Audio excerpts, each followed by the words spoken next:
right, I'll be honest with you. I did not make great picks when it came to the start sit for wide receivers last week in a good amount of matchups here. I've been looking more like game script and seeing how they might have a chance to be starters. I'm gonna forget about that. If they're not performing this week, last couple weeks, they're not gonna be a start for me this week. Or if I don't believe that they have a good chance to get back into a start category, I'm probably not gonna start them. So that being said, why don't we go ahead and jump right into this video. This is the start sits for wide receivers in week 4. Kicking off on Thursday Night Football, we have the Lions at the Green Bay Packers. Now, the Packers were down 17-0 last week and made a great comeback. However, the Lions are not the New Orleans Saints. They have a better overall team, in my opinion. So, looking at this matchup, Amon-Ra St. Brown will be a start for me in the Lions side of the ball for the receivers. Now, Josh Reynolds is somebody who was looking good in week 1, week 2. Week 3 kind of just fell off. Now, he was dealing with a little bit of an injury. From what I've seen, he was questionable and then just didn't get a target. It's one of those things where you hate in fantasy where, oh yeah, he's a start, he's playing this week, he's good to go, and then doesn't even play at all. Or if he does, he's not getting targeted. He's just a guy on the field. You hate that. It happened to me last year with T. Higgins when I had T. Higgins in one of my leagues. Absolutely hate it. So, that being said, Josh Reynolds will be a sit for me this week, and Khalif Raymond got a little bit more involved. He's going to be a sit as well in this matchup. Now, on the Packers side of the ball, Romeo Doubs will be a start for me. Christian Watson is expected to be back this week. He is still dealing with that questionable tag. However, it sounds like he will be back now. That being said, he's still got a hamstring injury. I don't expect him to be full go right away, kind of what we seen with Jerry Jeudy when he came back. So for me, Christian Watson's going to be a sit, and so will Jaden Reed. Jaden Reed's been getting a little bit more targets, but he's still not quite there to even really be a flex play until about later on in the season when there's even more injuries or, there are bye weeks that you definitely need somebody to throw in just to get a couple points in a position at flex. So those are going to be my start sits for the first matchup on Thursday Night Football. Moving on now, we have the Sunday morning game. You better be up early for this one if you're one of these two teams. Other than that, I'm probably not getting up myself. These guys have been playing honestly poor the last 2 weeks, and it is atrocious pretty much. The Atlanta Falcons and the Jacksonville Jaguars. Now, doesn't seem like it's anything but running that's going to be a plus for the Atlanta Falcons right now in fantasy with Bijan Robinson. But he even struggled last week. Now, he did do decent, not too bad, but he struggled. It was a tough matchup for him against the Lions. All these receivers, though, Drake London, Matt Collins, and Scott Miller, they're all going to be sits for me. There's no reason to start any of them. This doesn't seem like a good matchup for them on this side of the pond in London. Now, on the opposite side, you have the Jacksonville Jaguars. Calvin Ridley has not done very, very well, but the target volume's there. Trevor Lawrence has struggled. This just seems like one of those games where Trevor Lawrence, the way he's been playing, those London games are very strange. Either he plays like he shouldn't even be a starting quarterback, or he plays like he is back to his old self. And I'm going to take the bet on him being a better version of what we've seen the last 2 weeks. And that's why I think Calvin Ridley and Christian Kirk will be starts in this matchup. And Zay Jones, who is questionable, is going to be a sit. And Jamal Agnew, who is the guy who took over for Zay Jones in week 3, will also be a sit. Moving on to the 1 o'clock slate here on normal Sunday time, you have the Rams and the Colts. Now, the Rams just played in against the Bengals. Decent overall. I like this matchup a lot for the Rams for wide receivers. And also, this is the last week, it seems like, before Cooper Kupp comes back. At least that's what the reports are saying. Now, we'll see if he'll be a full go and see what the reports say in that matchup next week for the Rams. But as of right now, Puka Nacua and Tutu Atwell will be starts for me. Tutu is definitely the main guy against the Bengals in this situation, but you can't count out Puka. He's got those targets. He's definitely going to keep getting volume. There's no doubt about that.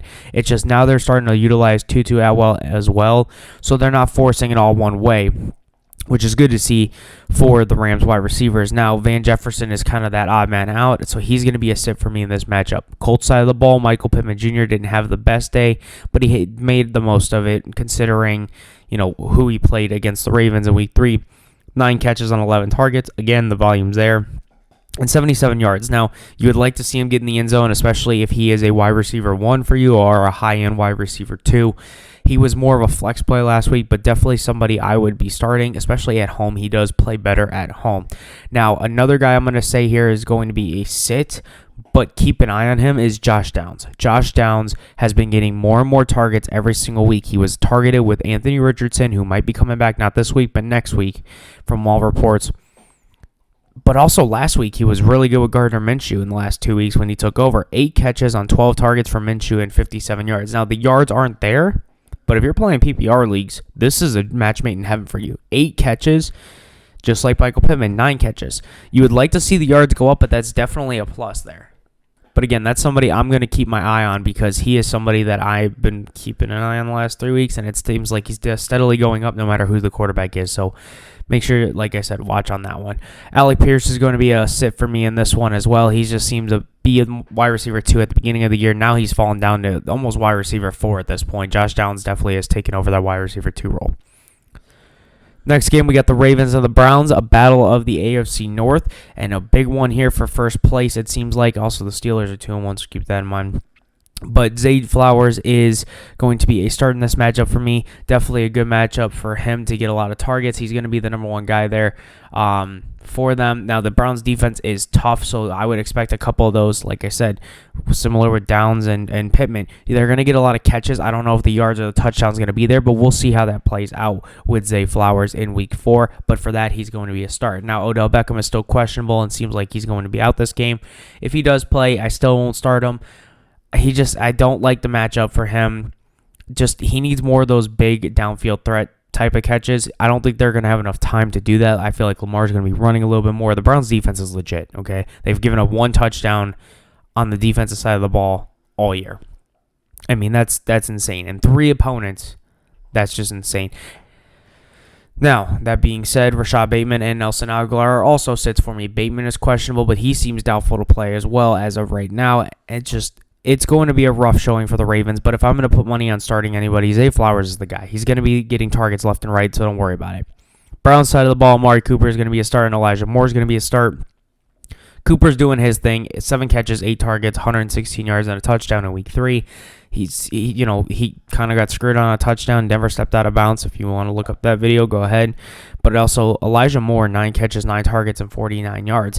This is every single game this year. Elijah Moore has had 7 or more targets per game. The problem is he hasn't been either getting the opportunity to catch it because they've been like right out of bounds, or was just not able to stay in bounds, or he just drops it. Now, the yardage you want to see go up a little bit more, obviously, but again, in PPR format, the catches definitely help big time. So Elijah Moore will be a start, and then Donovan Peoples-Jones is a sit. Moving on now, we got the Vikings and the Carolina Panthers. Justin Jefferson, Jordan Addison will be starts for me. I'm going to sit KJ Osborne. So if you look at KJ Osborne, yes, he has put up a decent amount of points to be a flex the last 2 weeks, but he's very touchdown dependent. I don't like that. Carolina showed a little bit of exposure in the secondary of the Seattle Seahawks in week 3, and the Vikings secondary is not much better. That being said, that's why I'm going to go ahead and start Adam Thielen and DJ Chark. This matchup is definitely going to be a plus for both of them, especially if Andy Dalton is playing. Now, if Bryce Young is playing, I might be a little iffy on it, but with a veteran and Andy Dalton, that's somebody that is going to find those guys that can make plays, and Thielen and DJ Chark definitely showed that in week 3. Thielen, 11 catches, 14 targets, 145 yards, and a touchdown. That is definitely the Adam Thielen of old of Minnesota. DJ Chark, on the other hand, only had 4 catches, 11 targets, but the yardage was there, 86 yards, and he also had a touchdown, so that's definitely a plus for those 2 guys. Terrence Marshall will be a sit for me, and Jonathan Mingo is questionable for this game. He will also be a sit in this matchup. Moving on, you get the Bengals and the Titans. I'm going to go ahead and start Jamar Chase and start T. Higgins, and I'm going to sit Tyler Boyd. Tyler Boyd's been a reliable guy to, get the ball out, get a couple yards for Joe Burrow, but that doesn't help us in fantasy. Jamar Chase finally showed up and bounced back. Definitely like to see that with Joe Burrow not even putting up any good fantasy points. I mean, he threw 0 touchdowns. But when you have playmakers that can get open and, find a groove, that's what's going to end up happening. And Jamar Chase is that guy. Now, T. Higgins has not been good since week 2. He has pretty much been non-existent. However, a matchup against the Titans where the Browns kind of exposed their secondary and everything, and they're one of the worst pass defense teams in the league. That's why I'm going to go ahead and start T. Higgins in this one. I think this is a bounce-back game for T. Higgins as well. Titans side of the ball, I'm going to start DeAndre Hopkins, and I'm going to sit Treylon Burks and Westbrook here. Two guys that I just don't think they're going to be fantasy viable unless something happens to DeAndre Hopkins. Obviously, if you're a Titans fan, you don't want that to happen, so that's why those guys are sits. Buccaneers and Saints now, and you got Mike Evans as a start in this one. It's definitely still Baker Mayfield's number one guy down there in Tampa. Ridiculous catch he made on Monday Night Football, too. I mean, if you haven't seen that, go check that out as well. But Mike Evans is definitely going to be a start in this one. There's no doubt about it. He's going to get the targets regardless of the matchup. Don't even stress over it. Just plug and play him. Chris Godwin, on the other hand, is going to be a sit, and Trey Palmer will be a sit. These guys are, Trey Palmer's not even existent in this wide receiver role as of now, and Chris Godwin is hit or miss. It's just depending on if Baker wants to throw it to him, and Baker's safety blanket right now is Mike Evans. So just keep that in mind with the start and sits. I just think that Chris Godwin and Palmer are sits until further notice. Opposite side of the ball, you got the New Orleans Saints now, depending on if Derek Carr plays or Jameis Winston. I honestly don't think it matters. Chris Olave and Michael Thomas need to be starts. With Winston out, or with Winston coming in for Derek Carr, they ended up both. Olave had 11 targets that game, and 6 of those came from Winston. Michael Thomas had 9 targets that game, and 6 of those came from Winston. So that being said, it doesn't matter if it's Derek Carr or Jameis and Winston. Those guys are going to get targets, and that's going to be a thing consistently for this wide receiver room. Now, Rashad Shaheed is going to be a sit. He had the punt return or the kick return for a touchdown. That's not going to do much other than get you 6 points, and I'm not really stressing over that, putting him in my lineup over that. Moving on, this is probably the best matchup of the week. That's going to be the Miami Dolphins at the Buffalo Bills. Tyreek Hill is going to obviously be a start. There's no doubt about it. This offense is clicking. They're rolling. The Bills are a much tougher defense. But that being said, I just don't know how you're going to stop Miami. They might win the AFC East at this point. Now, if they lose to Buffalo, that's good for Buffalo. But again, this is going to be a fight to the finish between these two teams, I believe, in the AFC East. Jalen Waddle is questionable still with that concussion injury. However, I expect him to be back. That's why they sat him out last week. This is going to be a matchup he's going to play, in my opinion. If they sit him out, I'd be surprised. You usually have your 2 best guys in against a divisional opponent like Buffalo. And that's why I think they sat him out last week, so he will be a start if he plays in Week 4.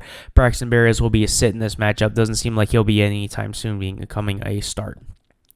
Opposite side of the ball for Buffalo, you got Stephon Diggs and Gabe Davis. I'm going to go ahead and start both of those guys. They both have big upside. Obviously, Stephon Diggs is going to get the number 1 target, but Gabe Davis is continuing to get more and more targets, and I like that. He's been consistent for the most part. Definitely more of a low-end wide receiver 2 and a flex play, but somebody that if you put him in at flex, just know with Gabe Davis, he could go off and score 25 points. He could go off and score 30 points, or he could just do his normal 10 to 15. You never know with him, but he's getting those targets and he's getting the value, and I really like that. Now, Deontay Hardy, on the other hand, will be a sit in this matchup for me. Then we got probably one of the worst games of the week, and that's going to be the Denver Broncos at the Chicago Bears. One of these teams will obviously win, unless if there is a tie, and if there is a tie, these teams honestly need to consider selling their franchises, because this is god-awful, the stuff that is going on with these people in Denver and these people in Chicago with the way that they are running these organizations. Courtland Sutton will be a start for me in this one, and Jerry Jeudy will also be a start for me for Denver. This is definitely a matchup that I think they can both utilize. Now, Marvin Mims Jr., he's not getting a lot of targets, but he's getting big, wide open plays. Is that fantasy reliable? I don't think so. I don't think it's going to be fantasy reliable until we start seeing him get more of like 5 to 6 targets a game. That's going to be more of the ballpark of, okay, maybe I'll start him depending on the yardage as well. Opposite side, DJ Moore will be a start for me for the Chicago Bears. Darnell Mooney it seems like they've lost that connection from week 1 already. And that's hard to believe, but it definitely seems that way with Darnell Mooney. Now, he was out last week and then came back this week and just was almost non-existent. Now, I know they played the Chiefs, but DJ Moore was the only guy who was really getting targeted after they were getting blown out. And then Chase Claypool is going to be a sit for me as well. The dude just can't catch a football to save his life at this point. Seeing way too many drops from him in week 3. Moving on now, we got the Washington Commanders and the Philadelphia Eagles, and Terry McLaurin will be a start for me in this matchup. I do know that, Washington did play Buffalo, and they are one of the better defenses in the league. They're not the best, but they are one of the better ones. However, Sam Howell and Terry McLaurin do have a connection. I'll go ahead and start Terry McLaurin. He's just a freak of nature. He's going to end up breaking out at some point this season. We have already seen signs of it when he came back against Denver. And I expect that to continue in week 4 against the Eagles, who have a little bit better secondary than what we seen 2 weeks ago, but they're still not as good as they used to be. Jahan Dotson definitely seems like an afterthought for Sam Howell as well, so he's going to be a sit for me. And Curtis Samuel as well will also be a sit. Philadelphia Eagles, though, Devonta Smith and A.J. Brown will be starts for me. A.J. Brown is finally getting those targets, something that I'm happy about because I have him in one of my fantasy leagues. The guy was just 6, 7, 8, 9 points maybe a game. Not very much. One of those, I think he had 12. But you want to see closer to 20 from this guy, especially with what the Eagles traded for him. He's just a big play machine. Now, Devonta Smith is also that, and that's why they're both starts.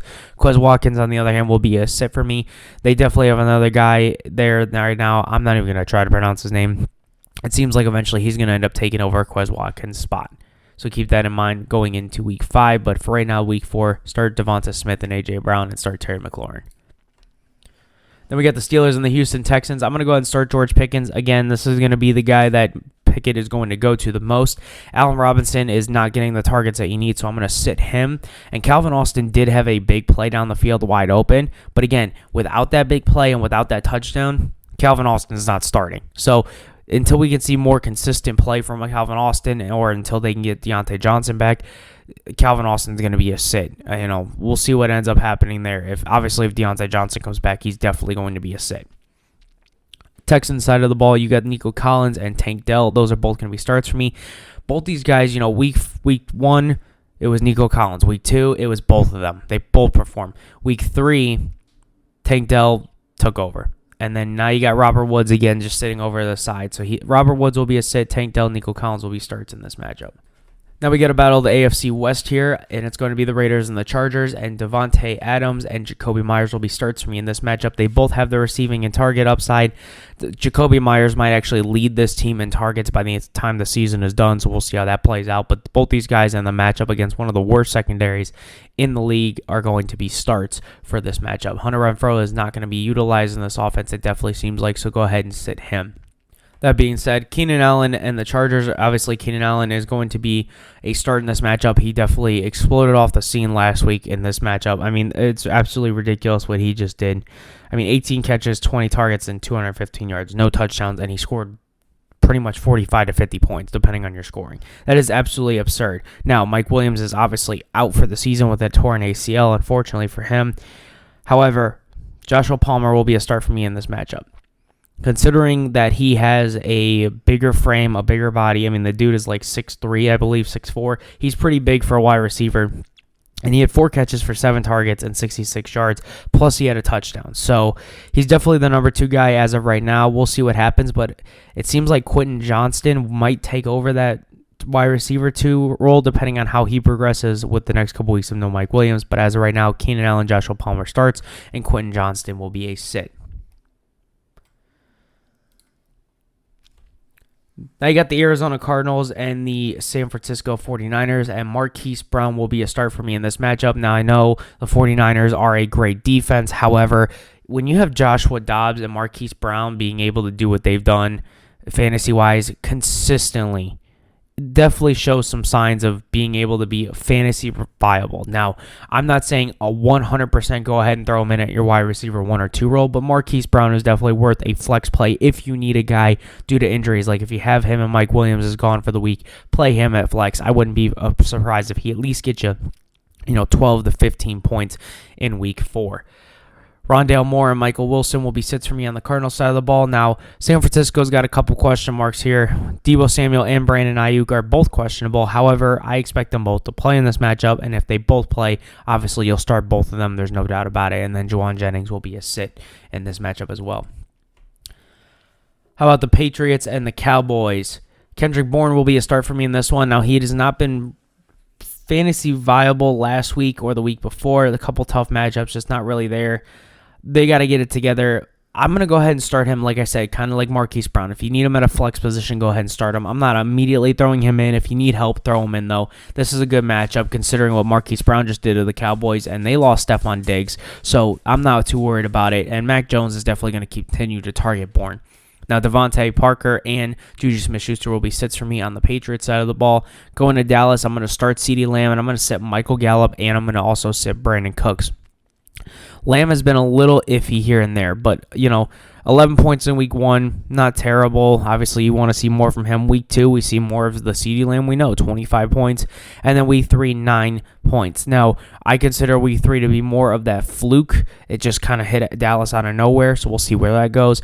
Michael Gallup, though, on the other hand, week 1, 2 points. Week 2, he had 1 point. And then week 3, 15 points. So it definitely seemed like the game script was just weird overall for the Dallas Cowboys. So CeeDee Lamb will be a start. Michael Gallup and Brandon Cooks will both be sits. How about Sunday Night Football? And you have the Kansas City Chiefs and the New York Jets. And a lot of people are probably going to give me hate for this. But let's be honest here. Who is the guy that's going to be a consistent play every single week? Because first, week 1, it was Rashee Rice. He got the touchdown. Then it was Kadarius Toney starting to get some catches. Then it was Sky Moore with the touchdown. Then week 3, it's Travis Kelce, and it's just everyone's all over the place. You can't sit here and tell me one of these guys is a must start. I don't feel comfortable starting any of these guys without knowing who is the one that is going to get the targets week in and week out. I mean, you guys got to know the same thing here. You can't just say, oh, it's Kadarius Toney, or oh, it's Rashee Rice. He had a touchdown the last 2 weeks. If you're touchdown dependent, you can't throw him in your lineup. You just can't take that gamble sometimes. And I want to make sure we're not taking that gamble after what I learned week 3 with the Giants and San Fran. Jets side of the ball, Garrett Wilson, Allen Lazard, and Randall Cobb are both going to, all three are going to be sits. Zach Wilson cannot get together after week 1, which was, again, one of those fluke weeks. It definitely felt like with some of the losses and wins that happened. These guys just need a better quarterback overall. And this is why I feel bad for these guys, because if they still had Mike White, maybe they would be fantasy relevant right now. But until I see more better play from Zach Wilson, none of these guys are actually going to continue to be starts from here on out. Moving on to the Monday night game, you got the Seattle Seahawks at the New York Giants. I'm going to start DK Metcalf and Tyler Lockett in this situation. Definitely an exposure game for them to go ahead and just light it up against the Giants. And then I'm going to sit Jackson Smith and Jigba. Obviously, Metcalf and Lockett are going to lock it down. Now, the New York Giants side, Isaiah Hodgins, Darius Slayton, Paris Campbell, and Jalen Hyatt will all be sits for me. There's no reason to start any Giant anytime soon.